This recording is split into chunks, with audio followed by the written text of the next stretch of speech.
Hi friends, welcome to my channel. ముందుగా మా ఛానల్ను ఇదివరకు సబ్స్క్రైబ్ చేసుకున్న వాళ్ళంటే ప్లీజ్ సబ్స్క్రైబ్ చేసుకోండి, షేర్ చేయండి, లైక్ చేయండి. అలాగే ఈ వీడియోను చివరి వరకు చూడండి. నేను ఈరోజు బెండకాయ ఫ్రై మన ఫంక్షన్ హాల్లో ఏ విధంగానైతే చేసుకుంటారో అలా టేస్ట్గా, రుచిగా, చాలా చక్కగా మంచిగా ఉండేటువంటి నేను బెండకాయ ఫ్రై అనేది చేసిన. ఈ బెండకాయ ఫ్రై పల్లీలతో చేశానండి. దీనికి ముందుగా మనము ఒక గిన్నె పెట్టుకొని గిన్నెలో పల్లీలు నూనెలో వేయించుకొని తీసి పక్కన పెట్టుకోవాలి. అలాగే నేను బెండకాయలను ముందుగానే కడిగి కోసి రెడీ పెట్టుకున్నా. ఈ బెండకాయలు అయితే మా ఇంట్లోవే, మేము కొనుకొచ్చుకునేవి కాదు. నేను జోకలేదు కనుక నేను ఎన్ని అని చెప్పాను. కొన్ని మాత్రం తీసుకున్నా, కొన్ని పావు కిలోకి ఎక్కువ, అర్ధ కిలోకి తక్కువ అవుతాయి. అవైతే తీసుకొని కోసి కట్ చేసి పెట్టి పక్కన పెట్టుకున్నాం కదా. ఇప్పుడు పల్లీలు అనేటివి వేగిపోయినాయి.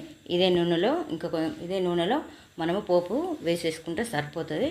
దీనిలో ముందుగా కొన్ని జీలకర్ర ఆవాలు వేసుకొని అవి కొంచెం గోలిన తర్వాత మనం పచ్చిమిర్చి, ఉల్లిగడ్డ ఇవన్నీ కట్ చేసి పెట్టుకున్నాం కదా. అలాగే ఈ పచ్చిమిర్చి వేసి కొంచెం అవి దూరగా గోరిన తర్వాత తెల్లగా అయ్యేంత వరకు గోలిన తర్వాత మనము ఉల్లిగడ్డ, అలాగే నేను కట్ చేసి పెట్టుకున్నటువంటి కొత్తిమీర, మెంతి కూడా వేసేసుకొని వాటిని మంచిగా నూనెలో వేపుకోవాలి.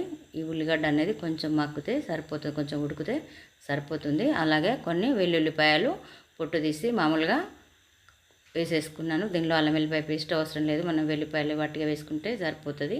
అలాగే కొత్తిమీర, మెంతిని కూడా ఇలా వేసుకొని నూనెలో కొంచెం అటు ఇటు ఒకసారి కలుపుకుంటే సరిపోతుంది. తర్వాత దానికి సరిపోను పసుపు, అలాగే కొంచెం కొత్తిమీర పొడి, ఉప్పును కూడా వేసేసుకొని ఇలా కలుపుకున్న తర్వాత మనము ఈ బెండకాయ ముక్కలు అనేటివి వేసుకోవాలి. ఇవి నేను ముందుగా వేయించుకోలేదు, ఎందుకంటే వేయించుకుంటే జిగురు అనేది బాగా పోతుంది. మనకి జిగురు ఉంటేనే కూర బాగుంటుంది. జిగురుతో తింటేనే ఆరోగ్యానికి కూడా మంచిదని చెప్తున్నారు కదా ఈ మధ్యలో డాక్టర్లు కూడా. అందుకే నేను ముందుగా వేయించుకోలేదు. ఇదే నూనెలో పోపులో దీన్ని కొంచెం ముక్క ఉడికే వరకు వేయించుకున్నాను. దానికి కొంచెం వేయించిన కొత్తిమీర పొడి, అలాగే కొంచెం మనకు మిరపకాయలు సరిపోయాయని వేసుకుంటే ఓకే, లేకపోతే నేను సరిపోయాయని వేసుకోలేదు కనుక కొంచెం మిరపపొడి అనేది వేసుకుంటున్నా. మిరపపొడి వేసుకొని కూడా దీన్ని ఒకసారి కలుపుకోవాలి. ఉప్పు కూడా మనకు సరిపోలేదు అనుకుంటే ఇంకోసారి వేసుకుంటే సరిపోతుంది. దీన్ని ఇలా ఒక్కోసేపు ఒక 2-3 నిమిషాలు నూనెలో అటు ఇటు కలుపుకున్న తర్వాత మనము ముందుగా వేయించుకున్నటువంటి పల్లీలు ఉన్నాయి కదా, ఆ పల్లీలు వేసుకొని మళ్ళీ ఒకసారి కలుపుకోవాలి. మనకు కొంచెం కొత్తిమీరాకు వెనుక సిరి పైనుండి వేసుకుంటే చాలా టేస్ట్గా ఉంటుంది. మనకు ఫంక్షన్లో ఎలాగా ఉంటుందో అలాంటి టేస్ట్, రుచి అనేది మనకు స్మెల్ కూడా చాలా చక్కగా వస్తుంది. తింటే చాలా బాగుంటుంది. దీనిలో మనం ముందు వేయించి పెట్టుకున్నటువంటి పల్లీలను వేసేస్తున్నాను. వేసి ఒకసారి కలుపుకొని కొత్తిమీరాకు కూడా వేసుకొని మనం అన్నంలోకి కానీ చపాతీలోకి కానీ తింటే చాలా బాగుంటుంది.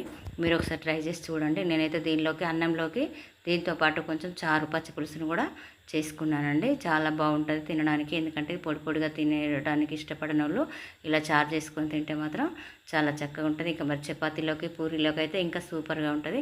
మీరు కూడా ఒకసారి ట్రై చేసి చూడండి. ఎలా వచ్చిందో మా కామెంట్ బాక్స్లో కామెంట్ చేయండి.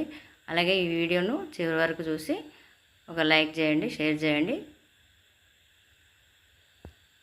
Thank you for watching.